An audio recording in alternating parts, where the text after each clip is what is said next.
దానికి పెద్ద ఇంపార్టెన్స్ లేదు.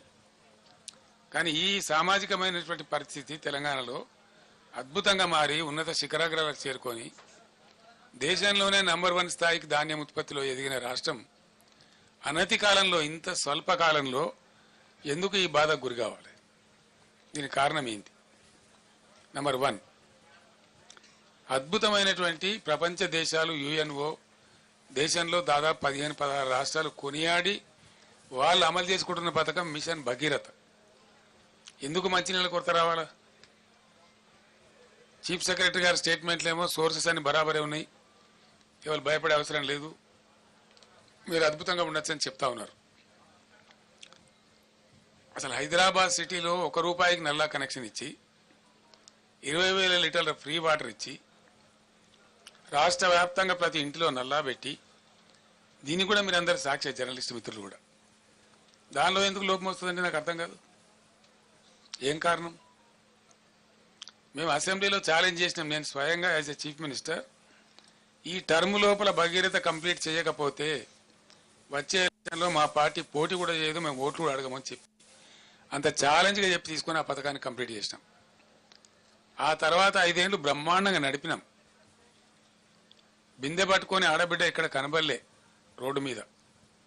పబ్లిక్ స్టాండ్ పోర్ట్స్ అన్ని మాయమైపోయినాయి రాష్ట్రంలో.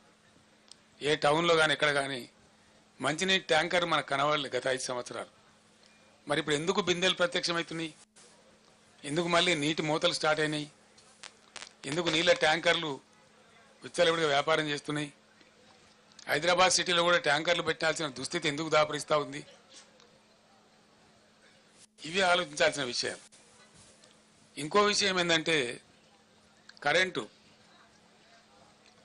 1.5 సంవత్సరంలో డిస్ప్రపోర్షనేట్గా చాలా దారుణంగా ఉన్నటువంటి విద్యుత్ రంగాన్ని సుమారు 35,000 కోట్లు ఖర్చు పెట్టి రకరకాల పద్ధతులన్నీ అవలంబించి సెంట్రల్ ఎలక్ట్రిసిటీ అథారిటీని కూడా సంప్రదించి మా మెదడంతా కరగదీసి అద్భుతమైనటువంటి కరెంటుగా మేము తీర్చిదిద్దినాం. భారతదేశంలో అన్ని రంగాలకు 24 గంటలు ఒక సెకండ్ కూడా కరెంటు పోకుండా ఏర్పాటు చేసినటువంటి ఘనత మా ప్రభుత్వానికి. అది మీరందరూ అనుభవించినారు, మీరందరూ చూసినారు. ఆనాడు కరెంటు పోతే వార్త, ఇలా కరెంటు ఉంటే వార్త అనే కాడికి వచ్చింది. ఇది ఎందుకు వస్తుందండి నాకు అర్థం కాదు. ఒక సెటిల్డ్ సిస్టమ్, విద్యుత్ అనేది చిన్న విషయం కాదు కదా, నోటి మాటలు కాదు కదా, కట్టుకథలు పిట్టకథలు కాదు కదా, ఒక అద్భుతమైన వ్యవస్థ. దాన్ని తీర్చిదిద్ది 7.5-8 ఏళ్ళు అద్భుతంగా మేము మొత్తం ప్రజలకు సరఫరా చేసినాం. కమర్షియల్ కావచ్చు, డొమెస్టిక్ కావచ్చు, అగ్రికల్చర్ కావచ్చు, ఇండస్ట్రీ కావచ్చు, ఐటీ కావచ్చు, ఇంకా మరే ఇతర రంగమైనా కావచ్చు, అందరికి కూడా ప్రజలందరికీ కూడా 24/7 పవర్ అద్భుతంగా సప్లై చేసిన ఒకే ఒక్క రాష్ట్రం భారతదేశంలో తెలంగాణ, అగ్రగామి రాష్ట్రం. మరి ఆ రాష్ట్రానికి ఏం చెదలు పట్టింది? అలా 100 రోజులలో ఇంత అస్తవ్యస్తమైంది. దీని ఉన్న తమాషా ఏంది? కొత్తగా నడిపించేది ఏం లేదు, కొత్తగా మొద్దులు మోసేది లేదు, కట్టెలు కొట్టేది లేదు, కొత్తగా పెద్ద గడపరలు పెట్టి తవ్వేది లేదు. ఉన్న వ్యవస్థ ఉన్నట్టు జరిగించలేని అసమర్థత ఏంది, అశక్తత ఏంది? కట్టిన ఇల్లు పెట్టిన పోయి కదా, దాన్ని నడిపించే తెలివి కూడా లేకపోతే ఎట్లా? అంటే మనకు స్పష్టంగా దీన్ని బట్టి అర్థమవుతున్నది ఏంటంటే, ఇప్పుడున్నటువంటి రాష్ట్రాన్ని పరిపాలిస్తున్నటువంటి పార్టీ ప్రభుత్వం యొక్క అసమర్థత, అవివేకం, తెలివి తక్కువతనం, అవగాహన రాహిత్యం, దేన్ని ఎట్లా వాడానో తెలియనటువంటి ఒక అర్భకత్వం మనకు స్పష్టంగా కనపడతా ఉంది. ఉన్న కరెంటును వాడుకోవడం తెలివి లేదు, ఉన్న మిషన్ భగీరథ వాడుకునే తెలివి లేదు. అద్భుతంగా వచ్చినటువంటి హైదరాబాద్ నీళ్లు మళ్ళా ఇలా వాటర్ బిల్స్ వస్తూ ఉన్నాయి, ట్యాంకర్లు వ్యాపారం జరుగుతూ ఉంది, కొనలేక జనం చేస్తూ ఉన్నారు.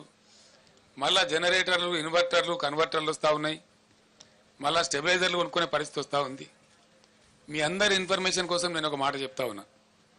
హైదరాబాద్కు పెట్టుబడులు ఐటీ రంగంలో, ఇండస్ట్రీలో అద్భుతంగా వస్తున్న తర్వాత హైదరాబాద్ను పవర్ ఐలాండ్ సిటీగా మార్చినాం మేము. ఎటువంటి పరిస్థితి వచ్చిందంటే ఐటీ కంపెనీ వాళ్ళు, పెద్ద పెద్ద వాళ్ళు, చాలా పెద్దవాళ్ళు, ఇంటర్నేషనల్ దిగ్గజాలు, న్యూయార్క్లో పోతుంది పవరు, లండన్లో పోతుంది కానీ హైదరాబాద్లో పోదురా అనే స్థితి తెచ్చినాం. అది మీకు నేను బట్టి స్టోరీ లాగా చెప్తలేను. దాన్ని ఏం చేసినామంటే బీఆర్ఎస్ ప్రభుత్వం